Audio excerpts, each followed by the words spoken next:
Taped from New Jersey, it's the SNL Nerds, a show where two comics from New Jersey nerd out about Saturday Night Live. I'm your co-host, Darren Patterson. And I'm your co-host, John Trouble. And I would just like everybody to know that was Darren's second take. Wow. That was his second take. He needed 2 tries to do this. 333 episodes, he needed 2 tries. Way to out me, man. Wow, I thought we had a band of brothers thing. We'd look out after one another in times like this, but apparently not. Wow. No, we throw that out completely when it seems funny to the other one. So Wow. Wow. All right. You fucked up hard. You were like, Dad from New Jersey, it's the SNL Nerds. Yeah. It was gorgeous. I'm so lame. Yeah. Hey, I'm human, people. I see. I make mistakes like you folks. Everybody, look. I know all the listeners hear me out there in Radio Land, and you're thinking to yourself, "Wow, this guy Darren, he's got it all together. He has a smooth, silky voice. Yeah, he's a golden god. He's a golden god, handsome as all heck. He's got it all. He does a podcast in his closet. I mean, my God, the man." the man's got it going on. But he records in a closet with a blanket over his head. He's got it going on. He's on a gravy train on biscuit wheels. But no, I too have make mistakes like you. I am human like you all. So see, this is good. It's humbling for me. Right? Yes, absolutely. And speaking of being forgetful, this week we are covering a movie about forgetfulness, about the ganja, about the pot use, the drug culture. It is 2008's Pineapple Express. Yes. Rogen and James Franco, noted sex pest James Franco, and Bill Hader. And Nora Dunn and Ed Begley's in this briefly. And this was the first place I ever saw Amber Heard in anything, I think. I think it might have been her first movie. No, I mean, I looked it up. I mean, she's done stuff before this, but I think this was probably one of the first kind of high-profile films she's done. Right. Okay. So sure. I think it's safe to call it her breakthrough role then. Yeah. I mean, I think she has like some spots in like some TV shows before this, but I think this is the one where she kind of got on the everyone's radar, I would say, for sure. Right. But yeah, Pineapple Express came out August 8th, 2008. Had a budget of $26 million, made $102 million. So this was a pretty big deal film. The writers were Seth Rogen and Evan Goldberg. They were coming off their huge hit, Superbad, which they also wrote. Mm-hmm. And then they would go on to write films like This Is the End, The Interview, The Green Hornet, for those that remember that. Yep. And which was, that was a weird one. And then, of course, the most recent one they've done is Teenage Mutant Ninja Turtles, Mutant Mayhem, and now... I didn't realize they had anything to do with the last Teenage Mutant Ninja Turtles revival. Yep, they wrote it. Wow. And and now they're working on The Studio. It's a TV series on Apple Plus, which is pretty good. I've seen a few episodes. Yeah, I've been watching The Studio. I'm like an episode behind in it right now. As we're recording it, it's got 5 episodes out. I've only seen the first 4, but I've been enjoying it. It's pretty good. Yeah, it's good. The one take shots thing that goes on through each episode, I pretty much enjoy. Mm-hmm. And and then this was directed by David Gordon Green. I think this is like one of the first times he's worked with Danny McBride, who's also in this film, because then after this, he would go on to work on a lot of Danny McBride projects, including Eastbound and Down, Righteous Gemstones, Vice Principals, Your Highness is a film another film he directed with Danny McBride, and then he'd also go on to direct things like the remake of Halloween and then Halloween Kills. So he kind of dabbles in like horror and comedy, which is an interesting little mix there. Yeah, I thought. Yeah. So did you see this film back in the day? I did, because I did like Superbad quite a bit. I really dug it. Mm-hmm. And so when I saw this film came out, I was like, oh, this seems to be pretty funny too. It has like a lot of people I know in it and I like in it. And I liked it. I wanted to see it because it was a good looking comedy film, not just because I'm a some stoner. I mean, truth be told, I'm not a huge pothead or a marijuana enthusiast, as the kids say. Like I think I never would have guessed it by how you just phrased it. I mean, marijuana enthusiast, yeah. yeah. Yeah, like I mean, to be honest, I don't think I've because all the friends I hung out with in like high school and stuff, like none of them smoked weed. I didn't know where you could get weed. I It just Hmm. wasn't around me at all. And like I don't think I saw somebody actually smoke pot until like maybe like college, like maybe junior year of college. So like the whole weed culture was just something that just escaped me. So I was just never like a big old pothead at all. Yeah, But yeah. I was much the same. I had friends in high school who were who were taking drugs, but they never. I never had much interest in it, and so I never got into that whole scene. mm, So yeah. So same. Yeah. So yeah, yeah. So, but I still, I mean, part of me still kind of enjoys the pot culture and everything. Like I like the aesthetics, but like as far as smoking, as that's far that's so funny to hear. yeah, I like the aesthetics of it. I like what you're doing here. I like this journey for you. But yeah, but as far as like smoking dope, I'm not into it because like the few times I have gotten high, like I can't function on it. Like I can function better when I'm after I've drank, but when I smoke dope, I become the stereotypical stoner. I can barely talk, and all I want to do is lay on a couch and eat snacks and watch cartoons. Like I I'm mean, not I good. that's where I start. So and I'm forgetful and lethargic to begin with. So Oh, smoking pot would just seem redundant, and I hate the smell. oh, Oh, really? it's so awful. I like the Oh, smell. It smells nice. I've never cared for the smell, and that I think that's a Interesting. big reason why I've never had a high degree of curiosity for it. I can't stand the stuff. Interesting. Okay. All right. So, I mean, did you watch this film back in the day or? I did, Oh, okay. because I was already a fan of Seth Rogen and James Franco, and the whole Judd Apatow gang Yeah.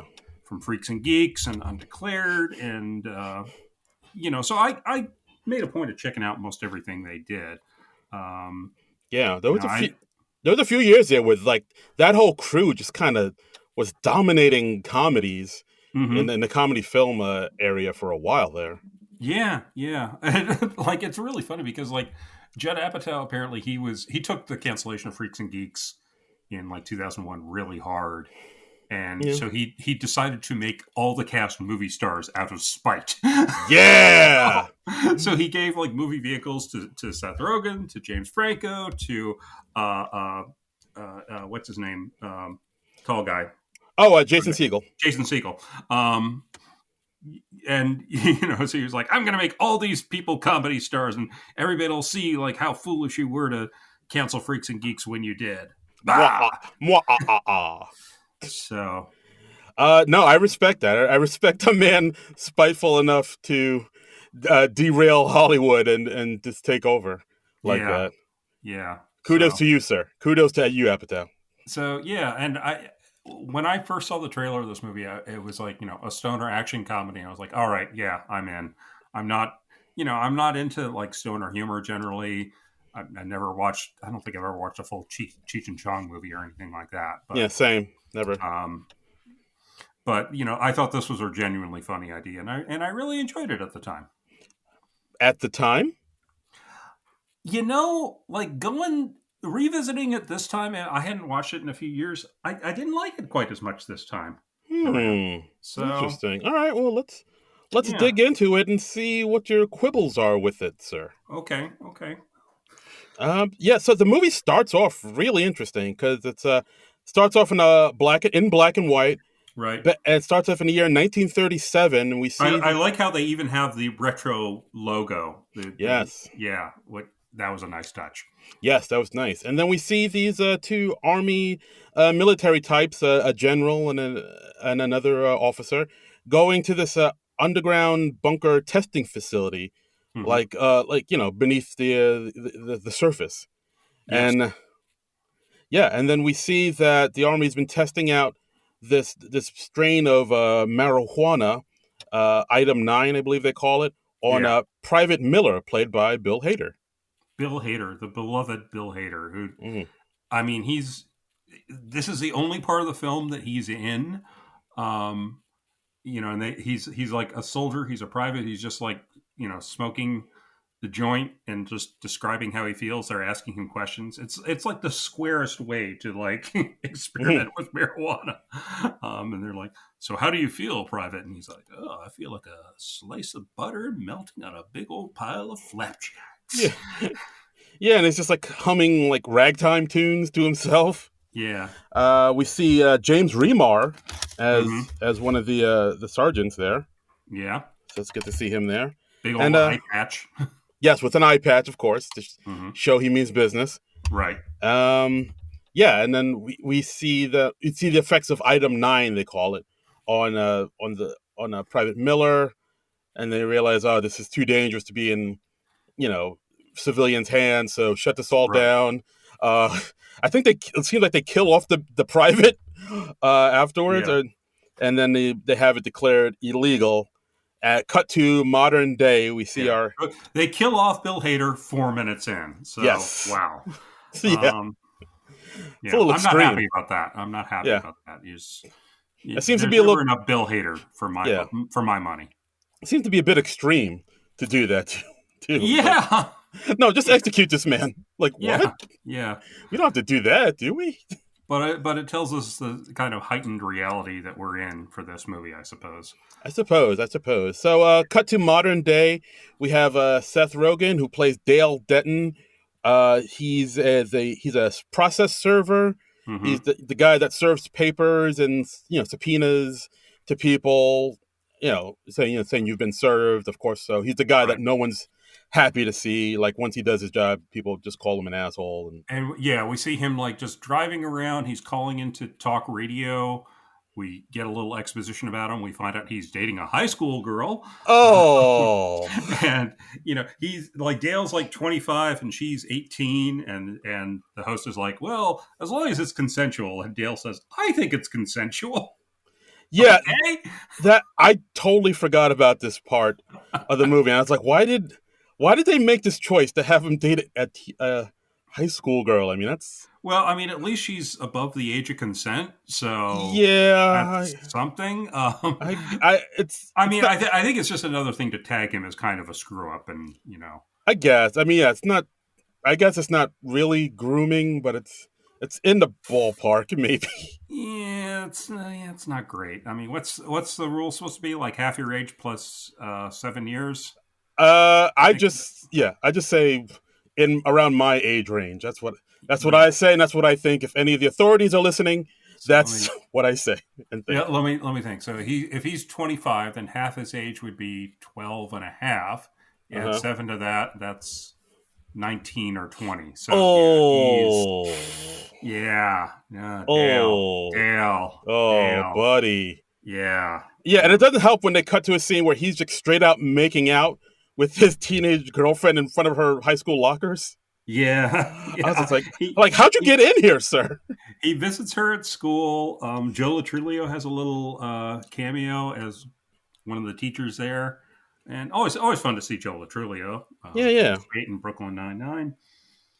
And we also see Dale, and he's like running around, and because he's a processor, he's doing like all sorts of trickery Mm. to get folks to identify themselves, because they have to identify themselves, and then he says, "You got served," and then he does a little dance move with his dance troupe. Yeah, so he has like Um, all types of costumes and right. disguises Yeah. in his beat up car, Yeah. and he smokes. And while he's going from place to place, we see he smokes a lot of weed. He's a massive pothead.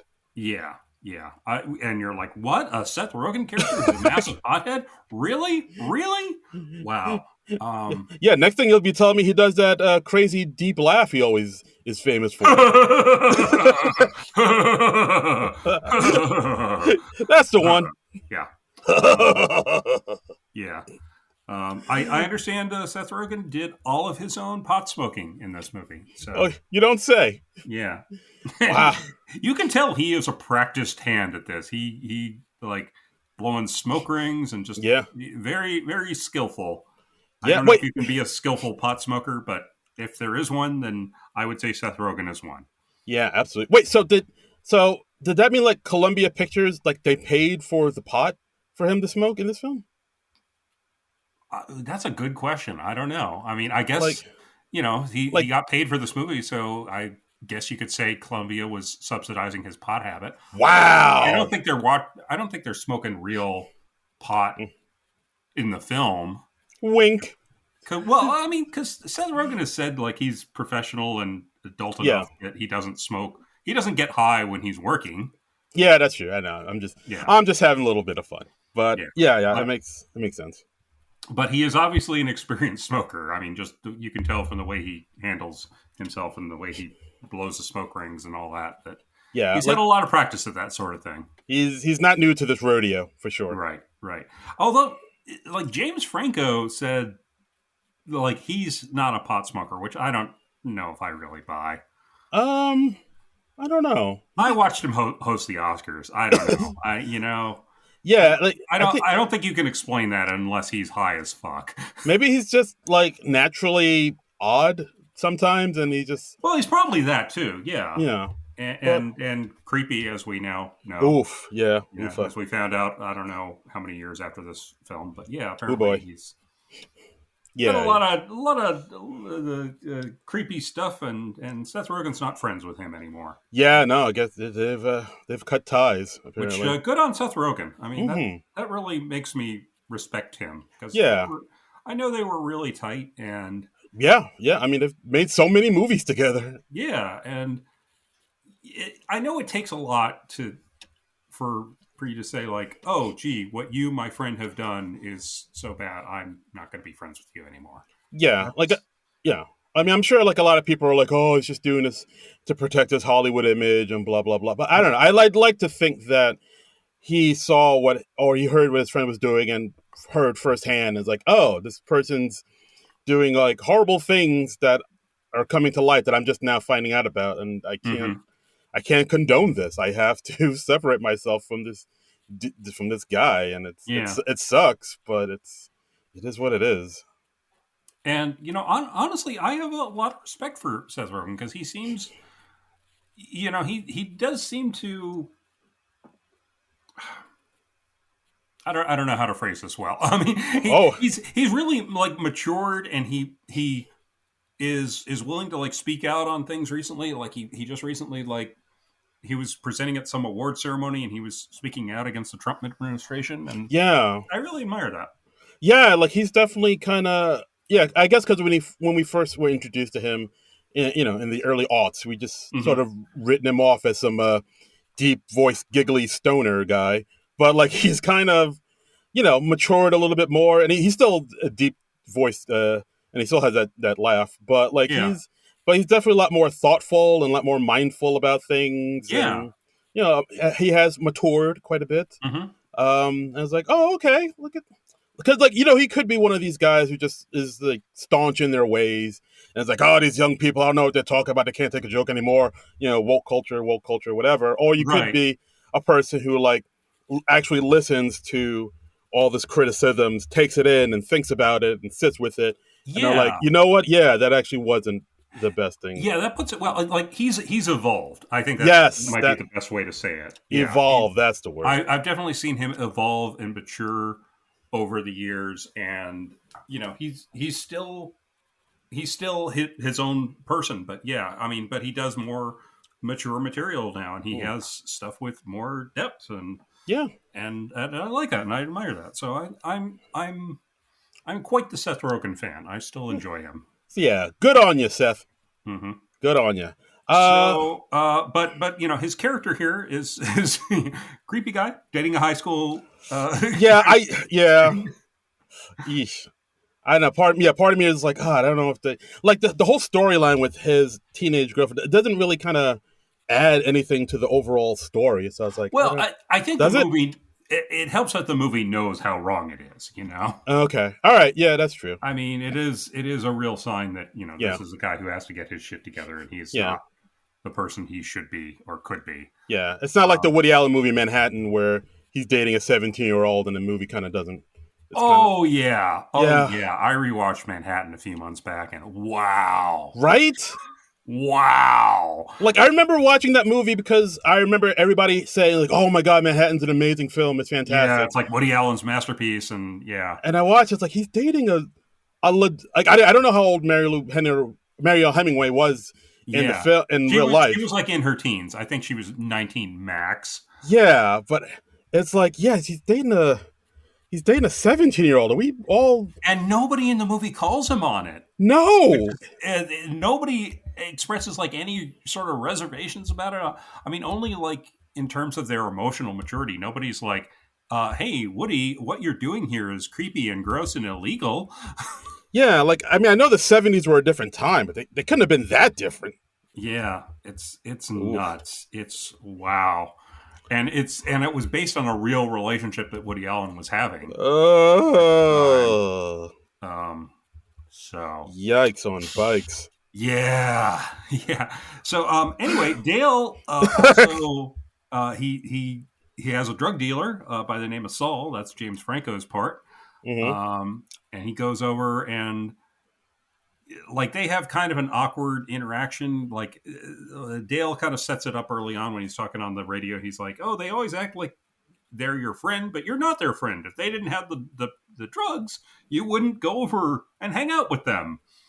So Yeah, that's kind of the arc of this movie is he doesn't want to admit that Saul is his friend, but Saul is actually his friend, even yeah, though they've known each other for like 2 months. yeah. Like I think that's how they kind of had the idea for this film, Hmm. Seth and Evan, where they're like, "Oh yeah, it's a weird relationship you have with your drug dealer, just because like yeah, you all you want is his drugs. You don't really want his company all that Yeah, much. So you just kind of come in and out. So they made it so that Saul is somebody who actually kind of likes Dale and likes his company and is trying to be his hmm, friend. But Dale is just like, no, I just want to get the weed and get out of here, man. yeah. Thank you. And from what I understand, there was another inspiration for the movie. Do you remember the movie True Romance with Christian Oh, Slater and Patricia Arquette? yes. Oh, I haven't seen it in forever, but I remember it. Yeah, Yeah. I actually just rewatched that earlier today. And do you remember Floyd, Brad Pitt's character, who's like Michael Rappaport's roommate? Yeah, he was like laying on the couch all day. Yeah, he's just like literally laying on the couch and he's like stoned out of his mind for the entire movie. And apparently Seth Rogen and Evan Goldberg were like, well, what if the movie just followed him and we had an action movie where Floyd was the star? And that was one of the inspirations behind this. So Nice. Okay. yeah, neat idea, right? Not bad at all. Not bad at Mm-hmm. all. All right. But yeah, so we see Dale go into Saul's place. We see a picture of Saul with his booby, his grandma, and yeah, and then this is where we see Saul showing Dale a bag of the new stuff he got, called Pineapple Express, and he. It's a new strain of Mhm. the marijuana, and it's just amazing, and it's yeah. Yeah, and he mentioned that yeah, I'm the only one in town who has this shit. Like Hmm. my boy Red hooked me up, so like I'm the only guy that has it right now. Yeah, yeah. And So yeah. So of course they decide to take a hit, smoke up, and hmm, the two of them try to, he tries, Saul tries to start a conversation with Dale, hmm, and it goes kind of yeah, awkwardly. Like Dale talks about his high school girlfriend and his job as a process server, and yeah, there's like I don't know. I do like the little chemistry they have between them. Like you can hmm, tell like Dale's just trying to just get out of there, but Saul is trying to, actually wants to know more about him and whatnot. yeah, yeah. But And Franco, I will say he does play a good. He plays stupid well, and yes. he does play like stoned and oblivious well. So Mm. he's good. Apparently, it was originally going to be reverse casting, Mm. where James Franco was going to be the process server and Seth Rogen was going to be the dealer, but they decided to switch it during the table read.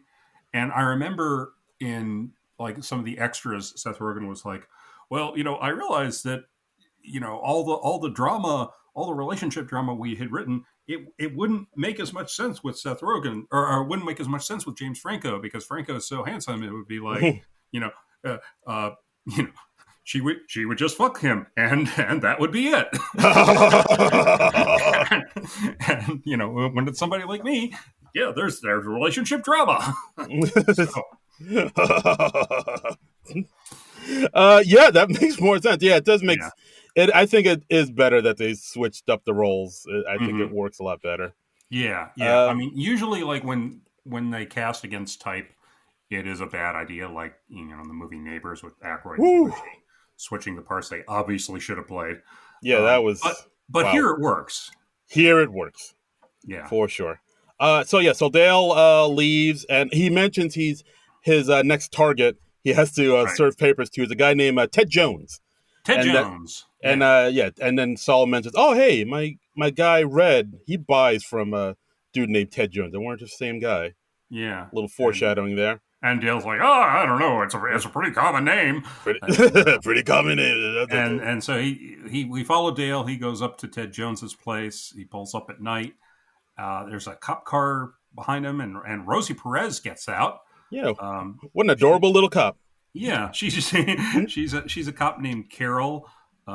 We find out very quickly that she's on the take because Seth Rogen, he's kind of like looking. She like goes into the house, and then she and Ted Jones, played by Gary Cole, they straight up execute a guy. Right? They, Yeah.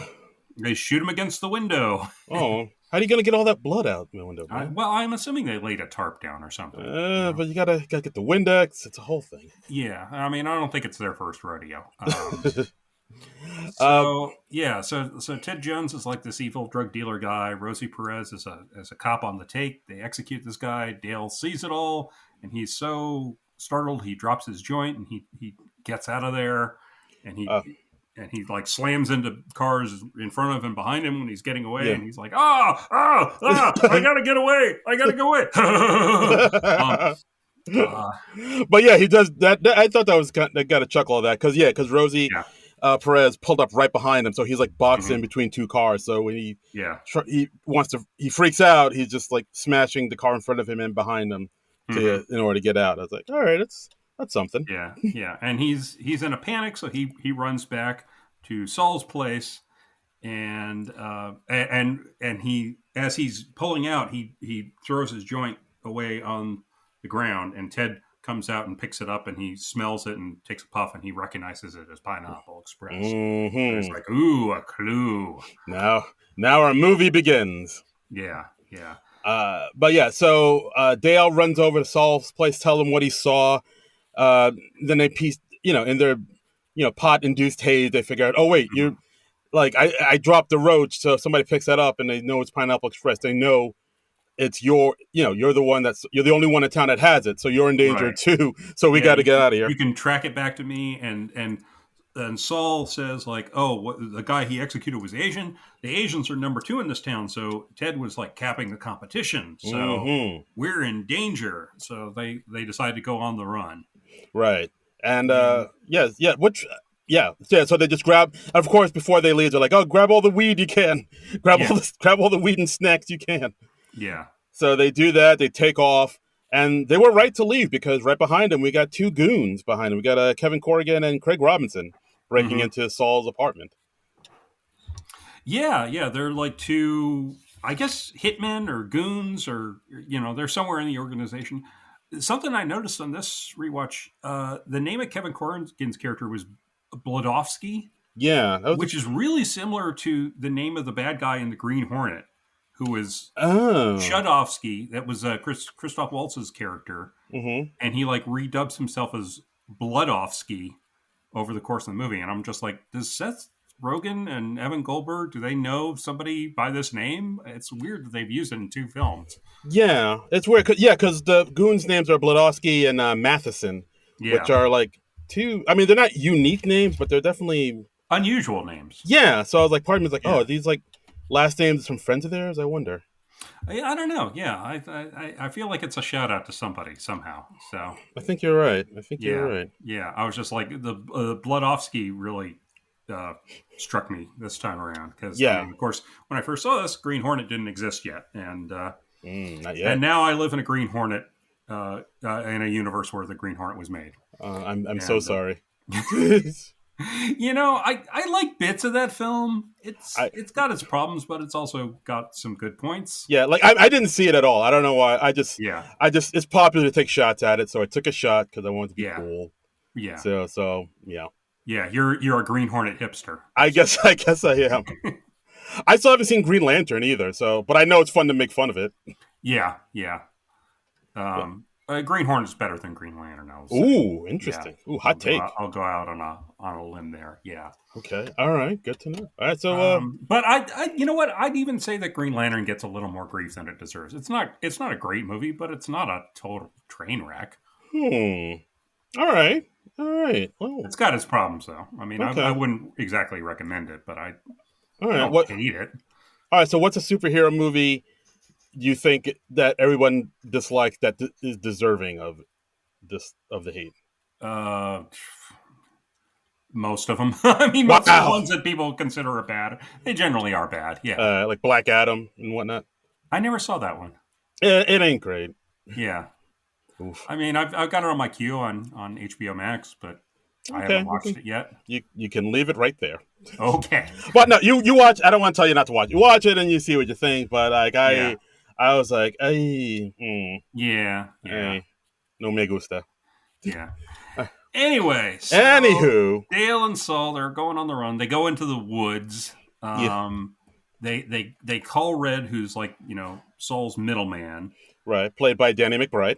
Danny McBride. And we see from Red's end of the phone call that that Craig Robinson and Kevin Corrigan are already there. And Dale and Saul, it's like dark at this point, so they decide, okay, we're going to go visit you in the morning. Saul says he has to visit his bubby because it's daylight saving time, and he's going to help her reset her clocks. Right, but then that's when they think, oh wait, there was a cop there, so like they could, triangulate our cell phones and find out where we are. That's how they got Saddam. Right. So they decide to smash their phones, and they successfully smash one. One they just like throw into the woods, and then they can't find it. And Yeah, I think Saul just threw his phone at a tree, hoping to smash it, and it's like, why don't you smash it with a rock like a normal person? yeah, And then like that's when Saul thinks he heard something in the woods, and then he just runs out of fear, and then yeah, Dale freaks out and just runs after him. So it's literally two men just running through the woods, screaming for like a couple of minutes, and there's like nothing there. yeah. And supposedly, apparently, James Franco actually smashed his head into a tree at one point, which is why you see him wearing a headband for the Oh, of the rest of the film, because he actually opened up his forehead and he had to get like 3 stitches. oh, damn! I didn't know Yeah, that. yeah, Wow, like Buck so, Henry. yeah, yeah, See, bringing it back to SNL, people. yeah. So yeah, if you see him wearing a headband in certain scenes, that he's covering up the stitches. Wowee. Yeah. Was not aware of that. So they end up waking up at like 3 p.m. the next day. The car battery is dead. Because they put on talk radio all night. Right, right. So they ran down the car and they decide, okay, well, I guess we'll hitchhike into town and then we'll meet up with Red then. And they get high again. Of course. Yeah, and they just do more dipshittery. Yeah, but they're able to get a ride. They go to Red's place. They find Red. It looks like his face has been beaten, like around his mouth. Yeah, he's got a cut on his lip, and But he tells them it's cold sores. sure, yeah, because of herpes. Yes, got the herp. Yeah, But yeah, and Red is trying to calm them all both down, and slowly call the goons back over. They ask Red straight up, has anybody been asking about us or the Pineapple Express? Red lied. mm-hmm. He says no. Saul believes him. Dale does not. Right. And because Dale doesn't know this guy. He doesn't know this guy at all. He doesn't know him from Adam, so he's very suspicious. Then there's a lot of back and forth with Red. There's a fight with Red. Yes, because he wants to use the telefono to call his wife. Yeah. And but Dale doesn't believe him, and he like tries to pull the phone out of Red's hand, and we got ourselves a big fight scene next. Yeah, I basically felt this scene went on longer than it should have. Yeah, I felt my attention wandering a bit during this. Yeah. yeah, no, yeah, yeah, it definitely did because like it was a big fight scene. Red tosses an ashtray at him, and then he beats Hmm. Saul with a dustbuster. Yeah. Um, Dale grabs the phone, flushes it down the toilet. Then he goes back and tries to save Saul. He jumps on Red's back. They crash to a table. It does go on a little bit. There's a lot. Yeah. I mean, ultimately they overpower Red. They duct tape him to a wheelchair. Yeah, they smash his head into a wall, duct tape him to a wheelchair, and Red pretty much spills his guts, saying, "Yeah, Ted found your roach, and now he's going to Mhm. kill you. He's at war with a Asian gang." They never say what type of Asian. They even say in the movies, like, "Yeah, what type of Asian?" I mean, Indians are technically Asians. Like Yeah. so they never specifically say, Chinese, Japanese, Korean, whatever. They just say Asian, just all Right. encompassing. Yeah. And so Ted is in a war with this Asian gang. He has cops on the payroll, and that's when we have our two goons knock on the door, coming back to see Red. Right. Red Just tells, after Seth, our Saul and Dale escape out the back and yeah, go on the yeah, run again. exactly. Like Red tells Saul and Dale, like, "Hey, so sorry guys about all this. You escape out the back. I'll buy you some time while they come in." And Hmm. so they escape out the back. The goons come in, and immediately Red's like, "Hey, you just missed them. They went out the back. You can catch them. Go, go, go, go." Yeah. Yeah. Yeah. And the Craig Robinson decides to shoot Red and shoots him like right in the gut. Yeah. Um, and which he survives.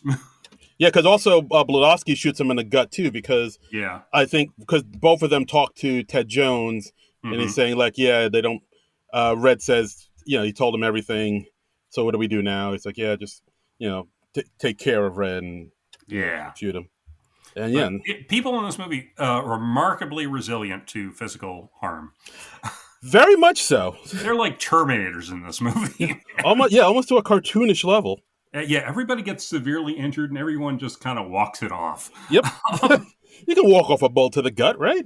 yeah, you get half your ear shot off, and you're still walking around. You're okay. You're not bleeding to death, and yeah, Yeah, you'll be all right. Come on. I mean, Come on. Oh, like you've never been shot in the gut. Come on. yeah. It's child's play. Um, Uh, so they go on the run. Dale decides, oh, we got to go to Angie's place, my girlfriend Angie's place, and he yeah, he gets over there, and it's the night that he was supposed to have dinner with her and her parents, so he could finally meet her parents. And her right. parents are Ed Begley Jr. and Nora Dunn. Yeah.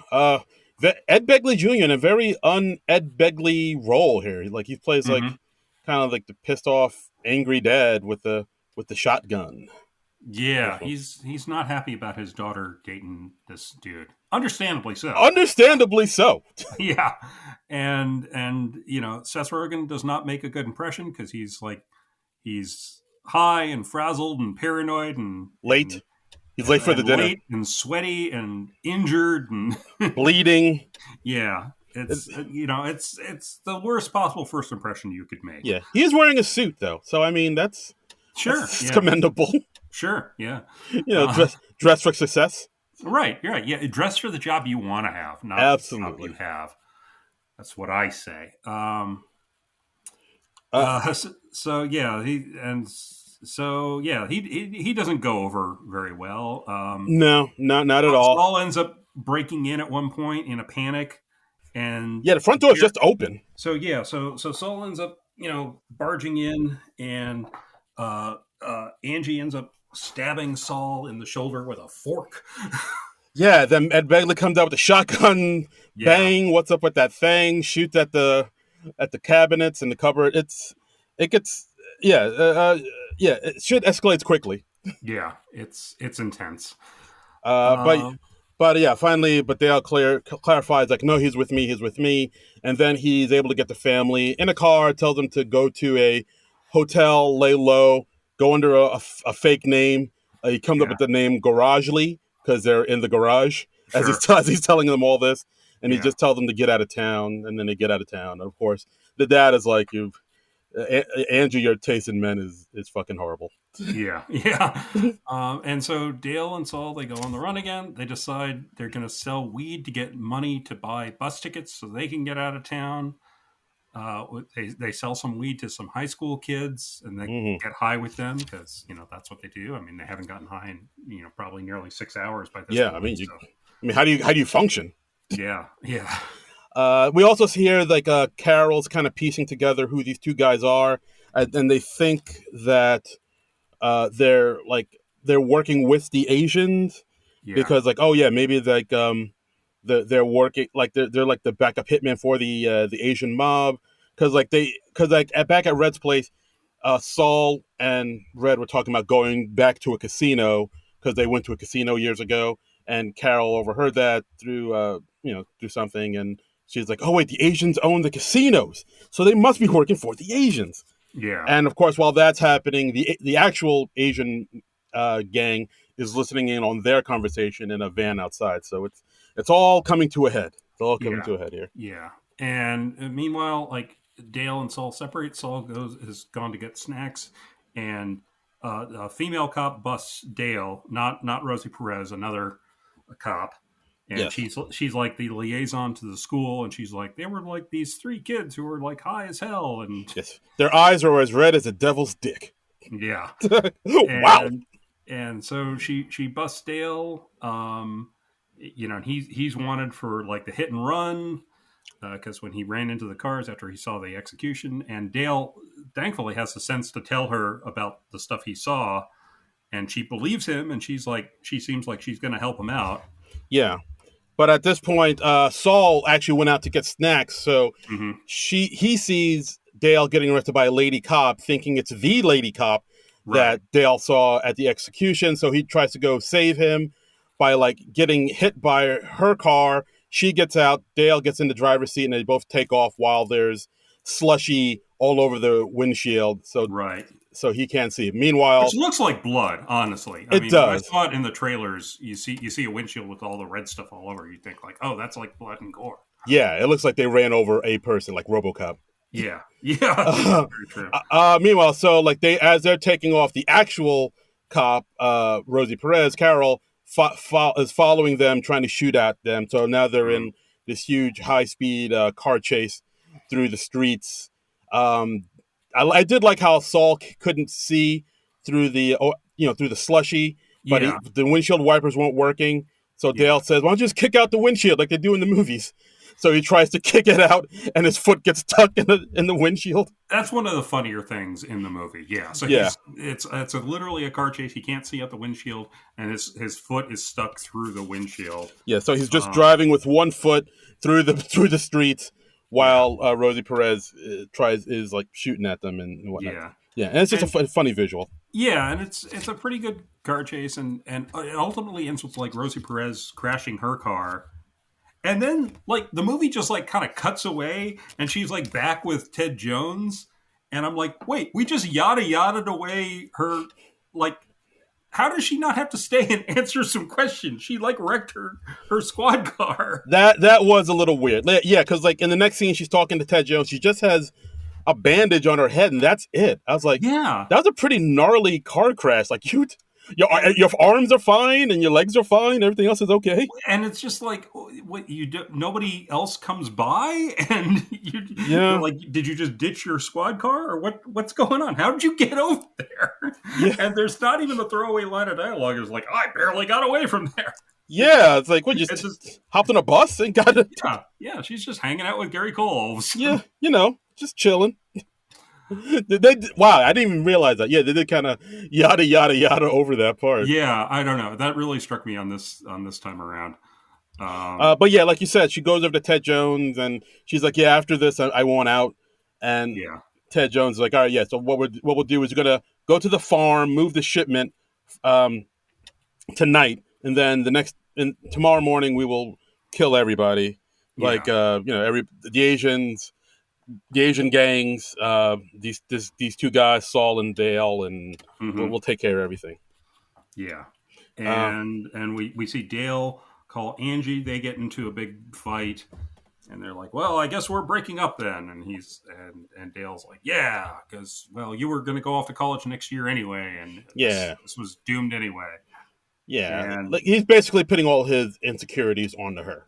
right, right. And then after that, Dale and Saul get into a big fight, and Yeah, because like I think Saul was like, all right, well, we got out of there, so let's smoke up and figure out the next course of action. And then yeah, that's when Dale finally says, "Hey, we've been high this whole time and we haven't been functioning really that well. yeah, Maybe we shouldn't, be stoned out of our minds while we run for our lives." yeah, yeah. And then that turns into a big fight about how they're not really friends, and Yeah, blah, blah, blah, blah, blah. As like Nick Kroll said on the roast of James Franco, he's like, the arc of all your movies is, they're friends and then they're not friends and then they're friends again.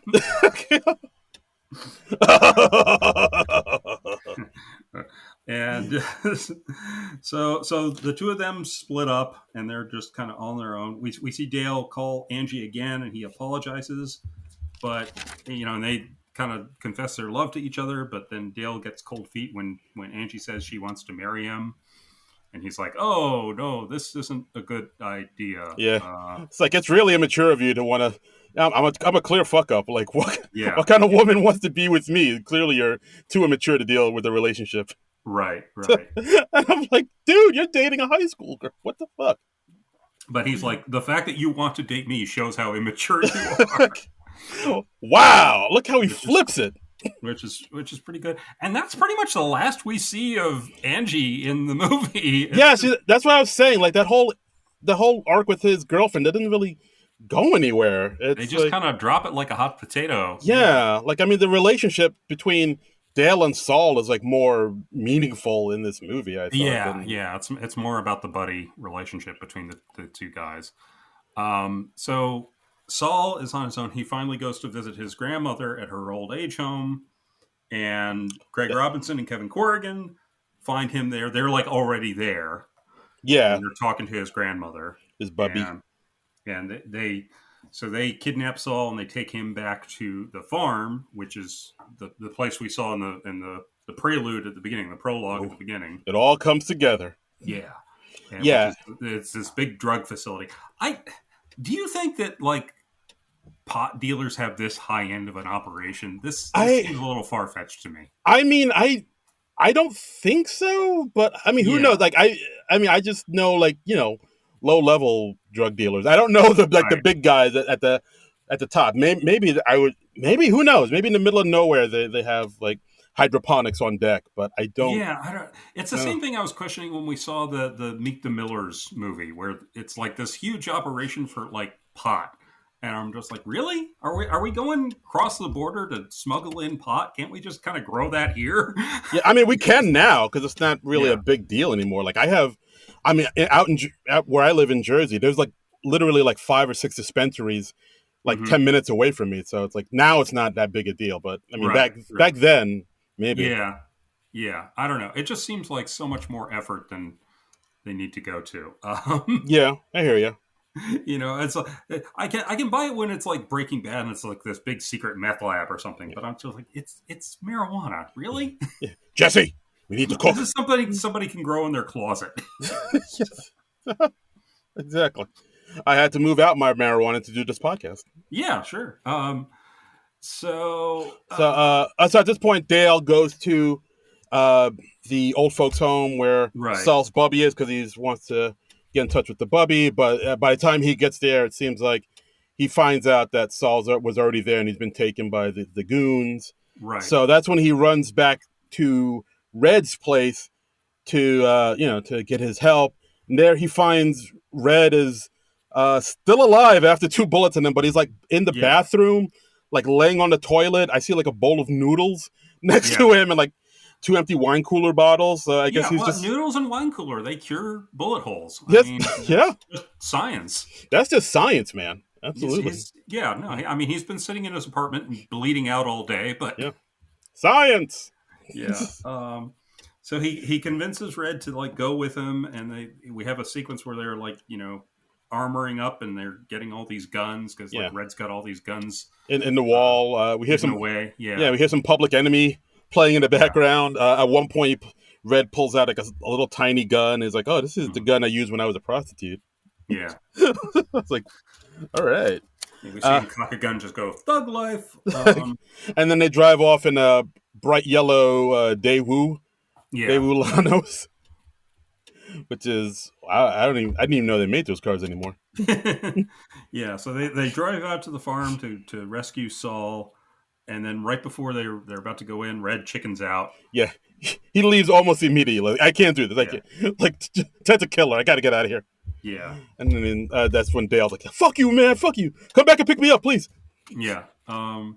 So Dale goes in anyway. He's quickly overpowered. He tries like holding one guy prisoner. He's like, I'll shoot this guy, and Kevin Corrigan just like shoots him. Pop, pop. Um, he's like, yeah, we're bad. Yeah. We're evil. Breaking Bad. That's what we do. And so they end up throwing Dale into the same room as Saul. Yeah, and then the two of them make up, and Mm-hmm. Saul and Dale's like, I'm sorry, I shouldn't have said all that. Like, you're like my best friend, and you're like really a good guy, and Yeah, I really want to be friends with you, and I value your friendship, and yeah. throughout all this and stuff, and like it was a He's very like, nice moment. we are real life friends, and Yeah, and we also have some. Haha, they're doing things that look gay because they're like they're trying to. Uh, Franco's trying to cut open his the ropes on his hands, on his yeah, wrists, on Seth Rogen's belt buckle. So he's like rubbing up against him, and yeah, and of course it looks like yeah. butt sex. um, Yeah, and then Seth Rogen tries to like rip off the rope with his mouth, so it looks like he's eating his butt. And there's a yeah. lot. That's something else I kind of didn't realize until second watch. There's a lot of like homoerotic overtones throughout a lot of this movie. This is probably the last era where you could get away with that sort of thing, where it's I just Yeah, yeah. It's I mean it's about past its sell by date at this point, yeah, but but they were like throughout the whole movie, like there was a point where Saul and Dale were like smoking in a tree, and uh-huh. like that's when Saul was like, "Oh, I'm glad we're friends now, even though you buy from me, but I think we're good friends now." Like, how they say, "Don't dip your ink, You don't dip don't your dip pen." your pen in the company ink. Like, I'm totally glad I dipped my pen in your ink, bro. And Yeah, I was like, what is this about? yeah, yeah. Um, and then basically it's like this huge, long action climax. Climax. So Yeah, yeah. So like basically the Asian gang is outside. They come in. right, They want to kill off everybody for for what Ted did to their boy. yeah. Um, and they want to raid the entire place. We get to see Ken Jeong in Ken there. Jeong, which I totally forgotten he was in this. Yeah, yeah. He doesn't have many lines. No. We see comedian Bobby Lee is in there too as well. Mm-hmm. Yeah, and then suddenly it's like this huge like shoot 'em up where the Asian gang is trying to shoot up everybody. Ted's gang is trying to shoot up everybody. Um, we see at one point, yeah, and of course at one point, Saul and Dale do break free, and Mm-hmm. but Matheson is right outside, and like Dale tries to charge at Matheson. Matheson then shoots him, and he falls down, and Yeah. but we see that Dale's still alive, but a chunk of his ear is gone, like Evander Holyfield. Like it's Yeah. pretty Yeah. gross too. Like It they is. It is. they They get pretty gory with it. they get a big old close up of it. Yeah. So yeah, it's pretty gross. Pretty Pretty gross. gross. Mm-hmm. And yeah, so a whole lot of run around shooting, people getting crushed by various things. Yeah, we see what does it call it? So I think Saul shoots at Matheson and gets him down. Then the two Saul and Dale are able to get out. Saul escapes from like the air vents and he's able to get outside of the Mm-hmm. of the farm, but he goes back in to save Dale, and then like Ted Jones and Dale get into it, a big old fight. Yeah, there's a lot of shooting, a lot of hollering. Yeah. Uh, yeah, I had to like take notes, say who's shooting who. Dale's. Yeah, no, I basically stopped paying attention because I was just like, oh, it's just a whole lot of action of people running around shooting each other and getting Yeah, crushed by exactly. various things. Like Rosie Perez gets crushed by a squad car. Like the whole facility goes up in flames. Yeah, because basically, like as they're shooting everybody, at one point, Red does come back, smashes his car Hmm. through the farm, hits Right. Matheson, crushes him, and then he just stepped out the car. It's like, oh, you just got killed with a Daewoo Lanos, motherfucker, and then he Yeah. he blows off his foot with a shotgun. Yeah. Just insult to injury. And see what else happens. Oh yeah, so everybody gets shot up. Dale and Ted Jones are fighting. We see Ken Jeong's character with a bomb in a suitcase, Hmm. saying, "This is what you did for my brother. Suck my balls 2 times." And then he then the whole thing blows up. Ted gets caught in the explosion. The explosion causes the Daewoo Lanos to flip over, land on Rosie Perez's character, Yeah. and but our three heroes are able to get out. Dale and Red and Saul. Yep. Yes. So yes. So So yeah, everything's and then we just have a scene of the three of them at the diner, and they're basically just kind of recounting the movie we just saw and being like, "How awesome was that? That was really cool, wasn't it?" And apparently, that entire scene was just improvised. it feels like it. You can totally It tell. does. It does. It's a very shaggy, shapeless kind of scene. Yeah, it really does. I mean, yeah, I guess that's maybe my biggest gripe, I guess, with the movie is like the ending Yeah. doesn't. It's a little anticlimactic. Yeah. It's like I really dug that scene when I first saw the movie, and I was on just kind of an adrenaline high from the rest of the movie. But now when I watch it, I'm just like, why is this here? This doesn't have any plot reason to be here. it does feel like a little lazy and tacked on. Yeah. Yeah. So I mean, it's just basically them, recounting everything, and of course Hmm. mentioning the fact that Red has been shot twice in the gut, and he's Yeah. he's in dire need of medical attention. Right. So he like passes out at some point when they Yeah. talk. And yeah, the film ends with Saul's Bubby picking them all up from the diner, and it's like, yeah, we should probably go to the hospital and Right. and all get treated for our wounds. Yeah. And Yeah. while Robert Palmer's song plays, and at the very end we hear a Huey Lewis song called Pineapple Express that I think they made just for this movie. Yeah. Well, I mean, it had to be. I Yeah. mean, I was like, this sounds a lot like Huey Lewis. Surely this can't be Huey Lewis. And I look at the credits, and damned if it isn't Huey Lewis. Huey Lewis. Yeah. Yeah, I think I saw somewhere they were like they wanted this film to have like kind of like an 80s movie feel because like we've Hmm. talked about on the podcast where movies from the 80s all had their very own song, like of course the Yeah. illustrious Paul McCartney Spies Like Us, and Hmm. Cyndi Lauper's Goonies Are Good Enough. So they wanted to have a song specifically for this movie, so they called up Huey Lewis, and bing bang boom, they got themselves a song. Yeah. And then that's the movie, guys. Yeah. um Um, it's I still got a kick out of it. It's enjoyable. Like it's not perfect. Yeah. But I mean, I for still what it I is. still enjoy it. I don't enjoy it as much as I used to. Mm. Yeah, yeah. I just it doesn't hold up quite as well to like second or third viewings. I think.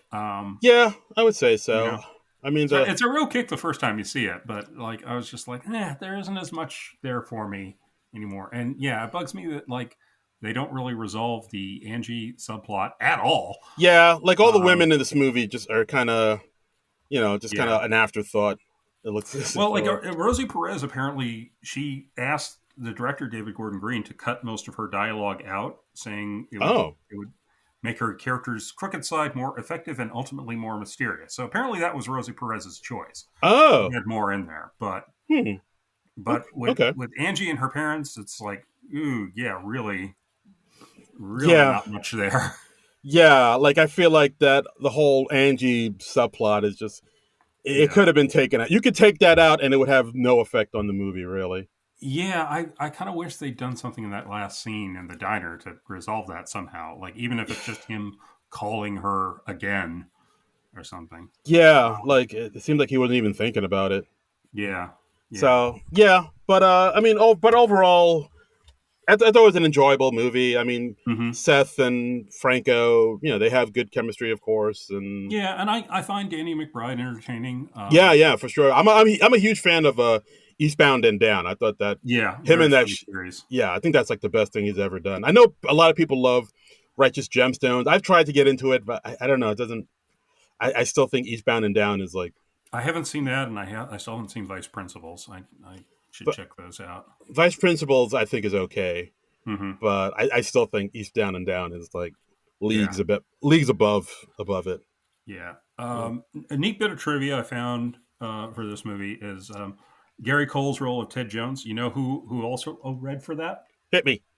Bryan Cranston. Whoa!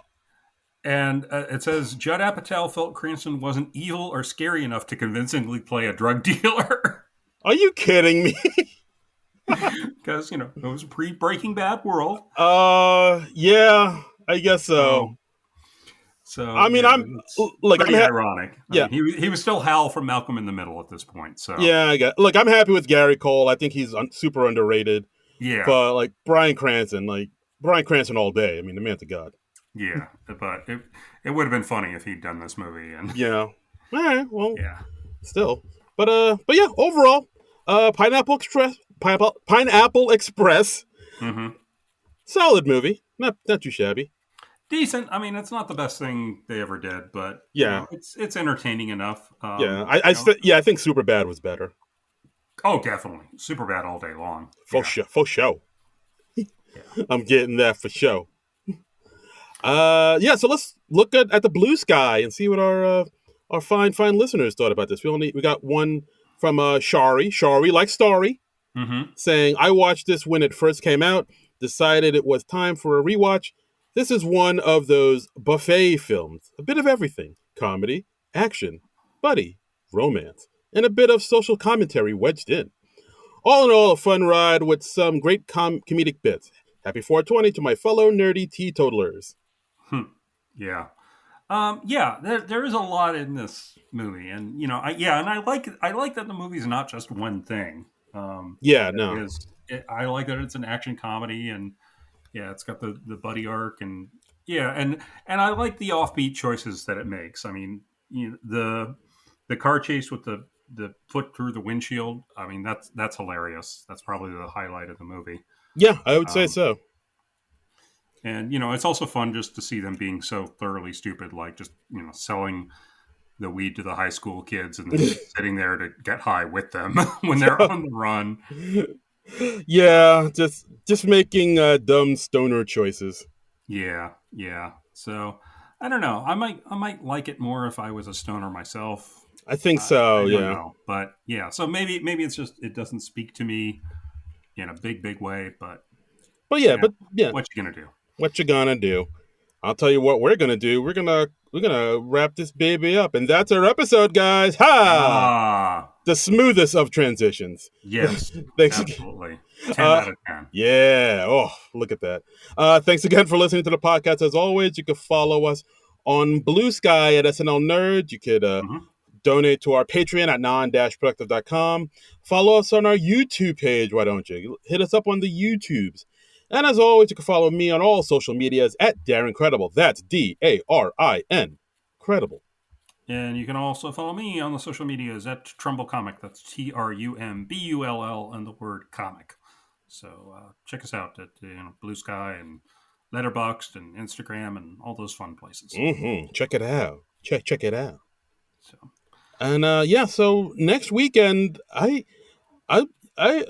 folks, we're not quite sure what we're gonna do next weekend just yet. We're it's a gonna little up in the air. up in the If you air. have any suggestions, let us know.